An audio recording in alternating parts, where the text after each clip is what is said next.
প্রকৃতিতে যেমন দাবদাহ চলছে তেমনি কাঁচা বাজারের দামেও লেগেছে আগুন। সবজি, মাছ, মাংস, মশলা এমনকি ডিমের দোকানেও একই চিত্র।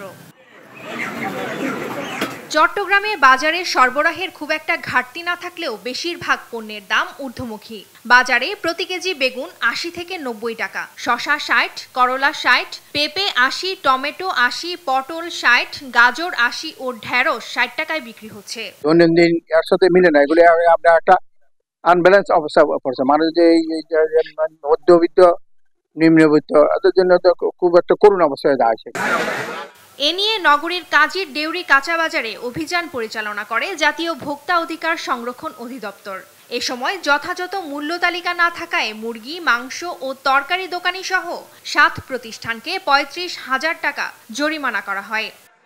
আমরা এখানে মূল্য তালিকা প্রদর্শন করিনি। কিছু প্রতিষ্ঠান, ৬টা প্রতিষ্ঠান, তাদেরকে আমরা আইনের আওতায় এনে আমরা জরিমানা করেছি। তো তাদেরকে ভবিষ্যতের জন্য সতর্ক করেছি। তারা বলেছেন যে মূল্য তালিকা প্রদর্শন করবেন। মানিকগঞ্জে লাগামহীন দাম বৃদ্ধিতে বেকায়দায় পড়েছে মধ্যবিত্ত ও নিম্ন আয়ের মানুষ।